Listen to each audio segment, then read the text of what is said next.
Bienvenidos! Okay, we are going in on the Mayan Popol Vuh, and we are really getting into some good stuff here. So, that's the ancient civilization of the Mayans, and let's get into it. And when Blood Moon came to the mother of one monkey and one artisan, her children were still in her belly. But it wasn't very long before the birth of Juanapu in Cipalanque, as they are called. Okay, so remember, Blood Moon, she was pregnant with one monkey and one artisan. And remember, her dad was angry that she got pregnant and wanted her chest to be cut open and her heart cut out, put into a bowl, and sacrificed. And I guess this is putting it as in what we're learning so far is that this was like a virgin birth.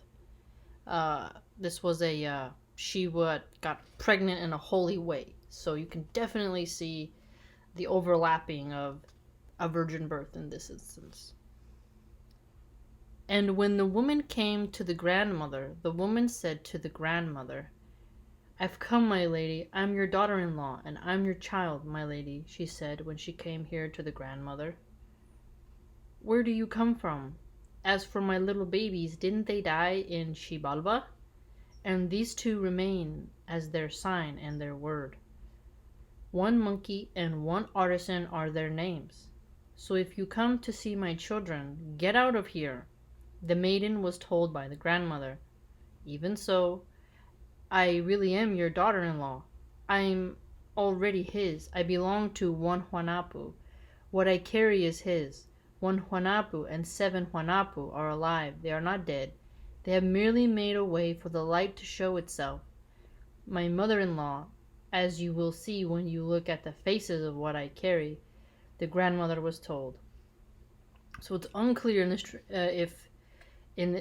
if they actually had intercourse to get pregnant or the spirit of Juanapu went into her. One Juanapu went into her, because remember, these are deities. One monkey and one artisan have been keeping their grandmother entertained, as they do is play and sing. All they do is play and sing. All they work at is writing and carving every day. And this cheers the heart of their grandmother. And then the grandmother said, "I don't want you, no thanks, my daughter-in-law. It's just a bastard as in your belly, you trickster. These children of mine who are named by you are dead," said the grandmother. "Truly what I say to you is so? Very well, my daughter-in-law, I hear you. So get going, get their food so they can eat. Go pick a big netful of ripe corn ears, then come back, since you are already my daughter-in-law, as I understand it," the maiden was told. "Very well," she replied. After that she went to the garden. One monkey and one artisan had a garden. The maiden followed the path they had cleared and arrived there in the garden, but there was only one clump. There was no other plant, no second or third. And remember, to the ancient Mayans, and still today in Mexico actually, corn is a staple. It is very important to the society. They make tortillas from it, they make masa from it, they make elote con mayonesa with it. They make a drink that's like a corn drink. What is it? I forget what it's called. Oh, dang it. But I've drinking it before. It's super delicious. So basically, corn is a staple. So it only makes sense that the ancient Mayans would include corn in their mythology, or as to them, their theology. That one clump had borne its ears. So then the maiden's heart stopped. "It looks like I'm a sinner and a debtor." See, this would be the sinner part that would definitely be inserted by the Catholic friar. The ancient Mayans had no concept of sin in this way. So you can clearly see the friar has changed some of the original words to fit his narrative. For sure, for sure.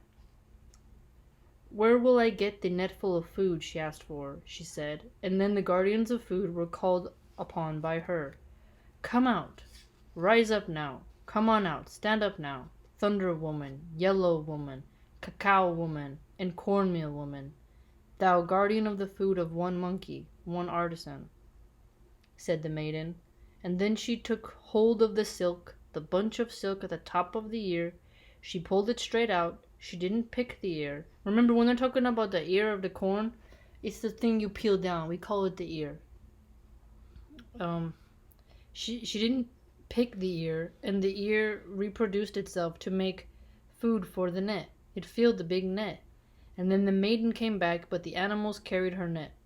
When she got back, she went to put the pack frame in the corner of the house, so it would look to the grandmother as if she had arrived with a load. And then, when the grandmother saw the food, a big net filled. Where did that food of yours come from? You've leveled the place. I'm going to see if you brought back our whole garden, said the grandmother. So she thinks that the chick harvested all of the corn in the garden, but there's a multiplying corn apparently that's filled the basket itself. So that's pretty cool. And then she went off. She went to look at the garden, but the one clump was still there. And the place where the net had been put at the foot of it was still obvious. And the grandmother came back in a hurry. And she got back home, and she said to the maiden, "The sign is still there. You really are my daughter-in-law.